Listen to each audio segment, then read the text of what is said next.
quadro Check-up no rádio, recebendo aqui o Dr. Belísio Neto, médico geriatra, que participa toda terça-feira aqui do nosso Panorama 95. Dr. Belísio, bom dia, seja bem-vindo aqui ao nosso Panorama 95. Bom dia, Marcos, bom dia a todos os ouvintes, todo mundo feliz com as chuvas, né? Também estou feliz, Semana Santa com muita chuva lá no sítio, graças a Deus sangrou tudo e de ontem para hoje o nosso açude também, que era o último reservatório, o açude da Barra das Furnas, sangrou. Então, para onde é que sangra o Barra das Furnas? Sangra para dentro do Rio São Bernardo, depois vai para o açude de São Bernardo. E depois vai para o Rio Seridó, não chega? Provavelmente vai todos os caminhos levam para o Rio Seridó, né? Rio Seridó. Nosso tema depois não. Não, então todo mundo feliz e estamos aqui também muito felizes, como bons sertanejos que somos, aproveitando aí essa expectativa também do Gargalheiras. Que legal, né? O nosso tema de hoje é alterações da mobilidade dos idosos e suas consequências. E aí? Bem, Marcos, a gente tenta sempre diversificar os temas e semana passada falamos de um tema diferente desse de hoje, e hoje a gente vai tentar falar sobre uma causa, um parâmetro, um sinal do idoso que é bem importante, a mobilidade dele, né? A gente às vezes tem alterações na mobilidade que são por diversas causas, geralmente nos idosos. Alterações de mobilidade são muitas vezes variadas, 2, 3, 4 fatores levam a alterações na mobilidade, e a mobilidade alterada leva esse paciente a consequências, como você bem falou, drásticas, né?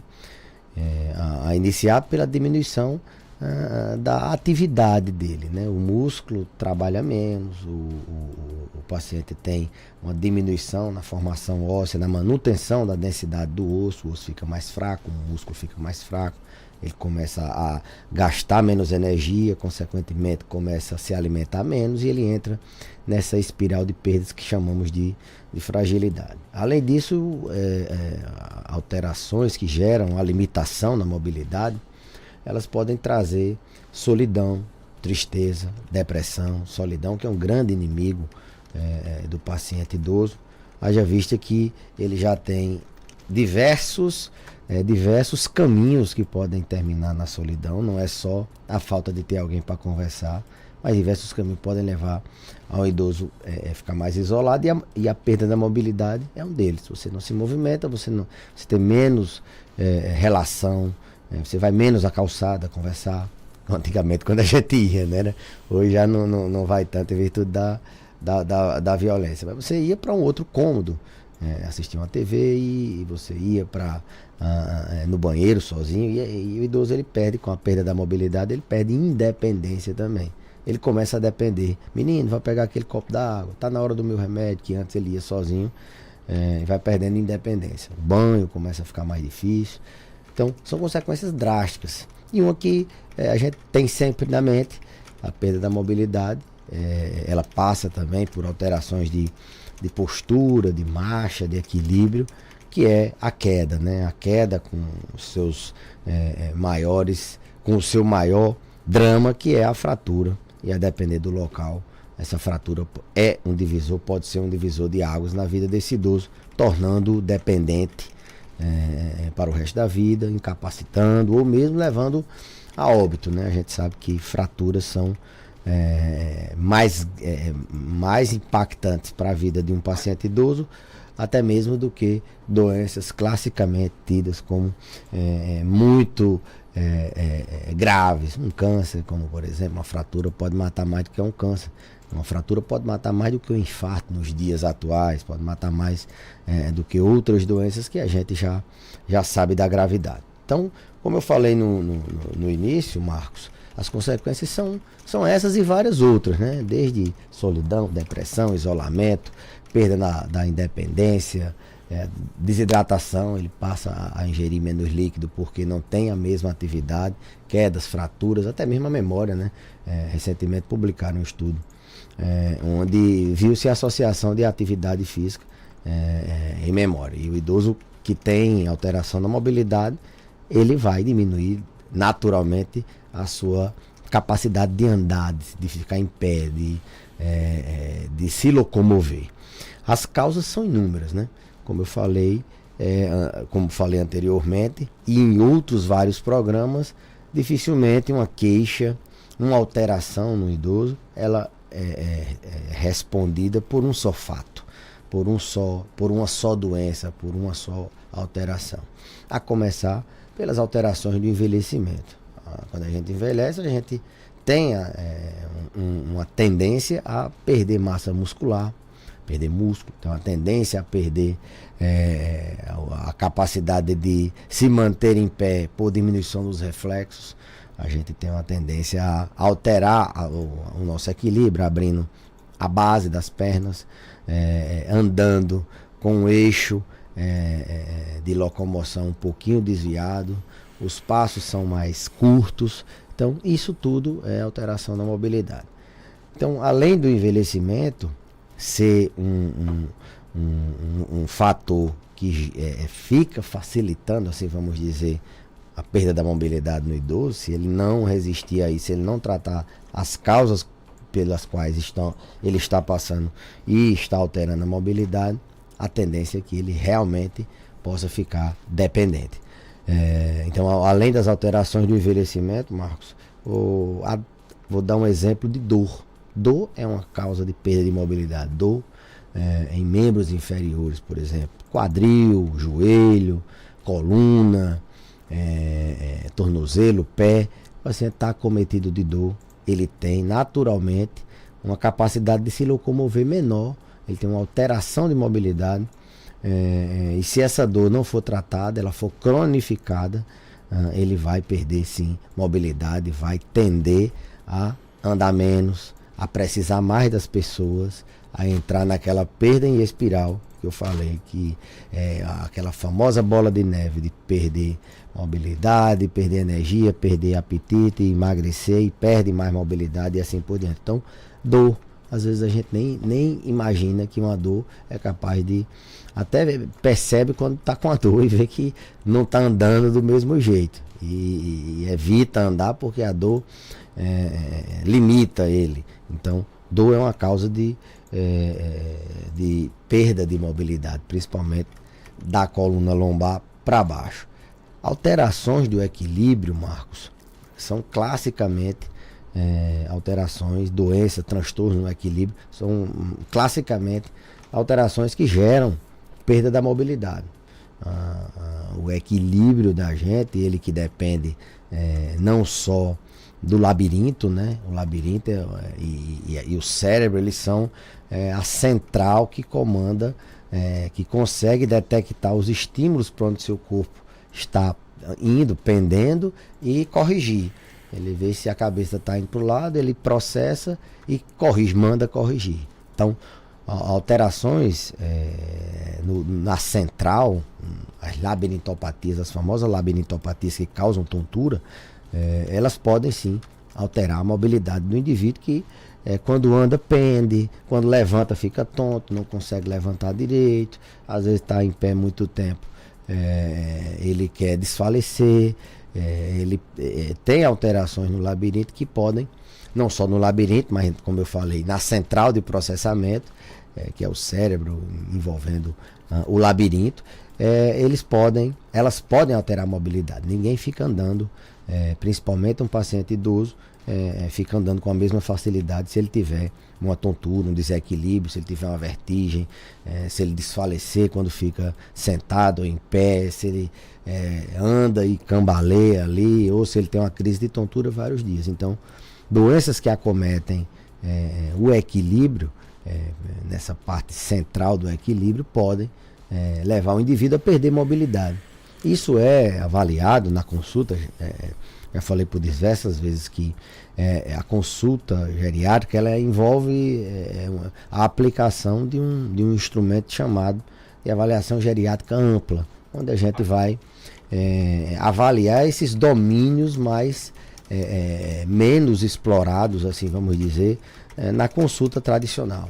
Avalia a mobilidade, como eu falei, com testes de levantar, se sentar, de colocar para andar alguns metros, E aí você vê equilíbrio, vê velocidade da marcha, vê a capacidade desse indivíduo de ter preservado ou se tem alguma alteração na mobilidade. Então faz parte ativamente da gente buscar alterações na mobilidade do paciente idoso em todas as condutas. Então alterações do equilíbrio também vão facilitar a perder a mobilidade, desde uma labirintite, assim vamos dizer, uma labirintopatía clássica, há uma perda na visão, que é quem detecta os movimentos, há uma perda no sistema efetor, uma alteração no pé, por exemplo, um joanete, um calo no pé, uma calosidade, uma hiperkeratose que a gente chama, uma úlcera, um ferimento no pé, altera o centro, a base do paciente,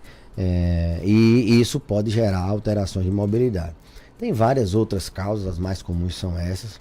Medicamentos, por exemplo, é uma causa importante. Medicamentos que podem induzir sono, tontura durante o dia, eles podem alterar a mobilidade.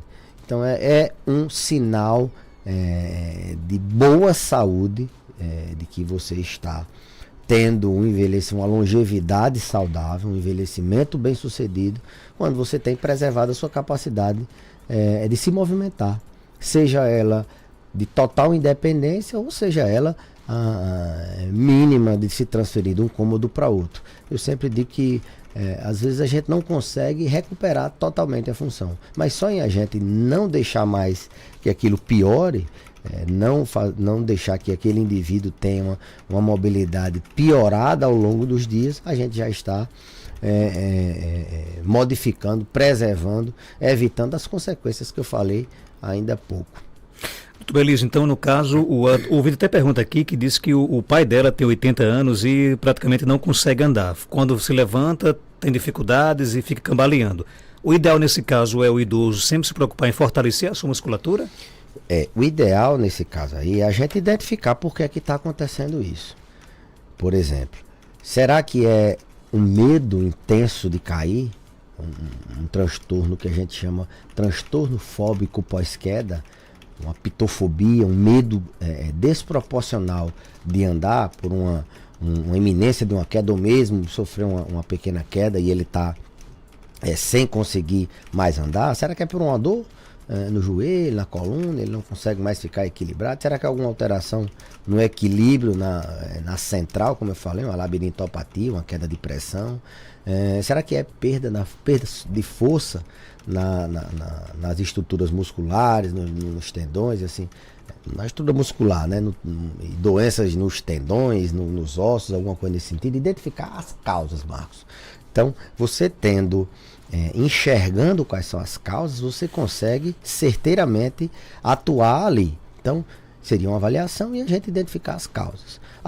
É uma perda de força com uma perda de equilíbrio. E aí você vai ver o que é que está causando a perda de força, se é uma nutrição insatisfatória de proteínas, uma inatividade física, ele está perdendo força porque ele não está mais se movimentando.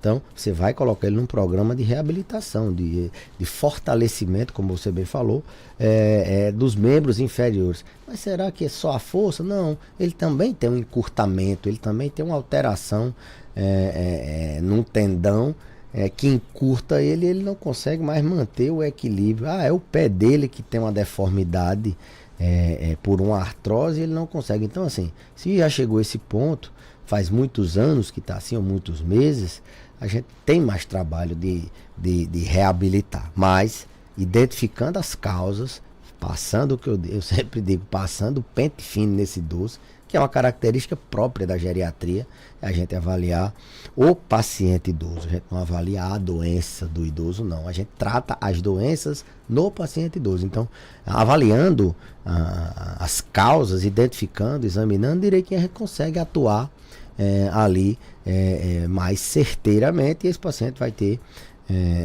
a resposta, a melhoria na mobilidade dele, que a gente preserva, a gente prioriza muito no indivíduo idoso. Uma das poucas, um dos parâmetros mais importantes para o indivíduo idoso na sua qualidade de vida é conseguir se movimentar sozinho. Talvez para uma pessoa de 30 anos ele conseguir correr uma maratona. Um paciente que não consegue ir ao banheiro, para ele melhorar a qualidade de vida, ele conseguir ir sozinho ao banheiro. Então, para o ouvinte, identificar as causas.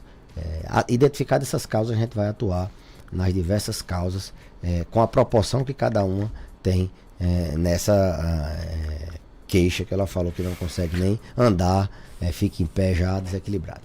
Doutor Belísio, meu pai sofreu uma queda e de lá para cá não tem mais coragem de andar. E aí, o que eu faço? Aquele sintoma, aquela síndrome que eu falei, o transtorno fóbico pós-queda, a síndrome pós-queda. A queda, ela tem um ciclo, né? Você, antes de cair, você já dá sinais de que você vai cair. Ou você já caiu alguma vez, ou você, vez por outra, está tropeçando, está desequilibrando, tem uma alteração identificável antes. Quando você cai,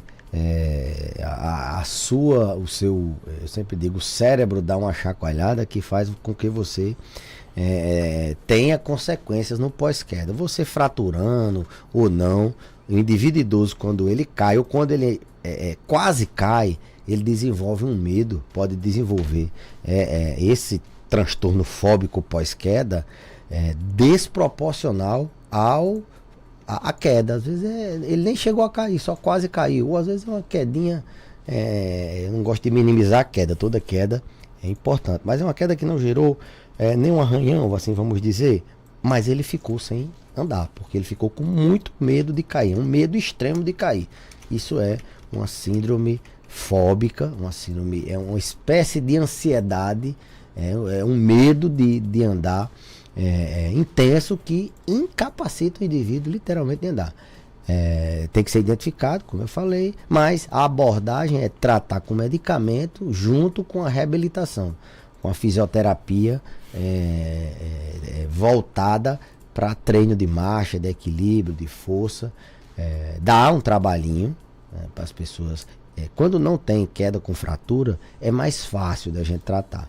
Porque quando tem fratura, tem dor, para a gente colocar esse paciente na reabilitação, a gente tem que anular a dor dele também. Então, sem dor, se ele está só com esse medo desproporcional. Tem pacientes, Marcos, que ficam sem andar. Do dia que ele quase caiu, ele nunca mais conseguiu andar de tanto medo. Não buscou tratamento e achou que aquilo era fica um trauma, Fica uma espécie de trauma. Não tem aquele estresse pós-traumático, uma pessoa que quando é assaltada, quando ela tem um susto grande, ela fica com medo desproporcional a essas situações. É uma espécie, é mais ou menos assim que quando o idoso quase cai ou ele mesmo sofre uma queda. Ele fica com medo intenso de andar e isso pode levá-lo a uma imobilidade, a uma inatividade, uma perda total de mobilidade. Doutor Belísio, obrigado pela sua participação. Algo mais a acrescentar? Pode ficar à vontade. Eu que agradeço. E domingo tem alegria, né? Eu que agradeço, Marcos, a todos os ouvintes, a você, a 95 FM. E deixar aqui o nosso convite para terça-feira, não perdermos aqui o nosso, pela rádio, pelo YouTube, TV Curtição, mas quem perder pode acessar nossas redes sociais. Dr. Belísio Geriatra está lá no Instagram, no Facebook e no YouTube, Dr. Belísio Geriatra. Lembrando, aqui já é uma comunicação para os pacientes, para a população, que amanhã estarei viajando para um congresso em São Paulo e quinta e sexta não teremos atendimento. Inclusive amanhã o atendimento será só pela manhã. A agenda já foi remarcada, mas alguma urgência, alguma coisa nesse sentido. Quinta, sexta e sábado a gente só vai estar de volta próxima semana. E próxima semana traremos novidade do congresso que iremos. 7 horas. Você perguntou de domingo. Domingo tem alegria, né? Domingo tem alegria. Teve alegria sábado. E domingo teremos alegria, se Deus quiser, novamente. Pois é, para quem não sabe, a alegria que estamos falando é o Mengão, campeão aí do Campeonato Carioca, né? Parabenizar os botafoguenses, né? Foram campeões da Taça Rio, ironias à parte, né? Pois quando são campeões, o Vascaíno, o Botafoguense, o Tricolor, quando ganha a Taça Guanabara, o Carioca, dá um valor ao título, né? Mesmo sendo a Taça Rio, é o título de quinto colocado. Quando o Flamengo ganha, aí não presta para nada. Bicampeão do quinto colocado, O Botafogo tá de parabéns. Eu vou mandar um abraço para meu amigo Abdias, para toda a turma botafoguense. 7h30, confirmando 7h30.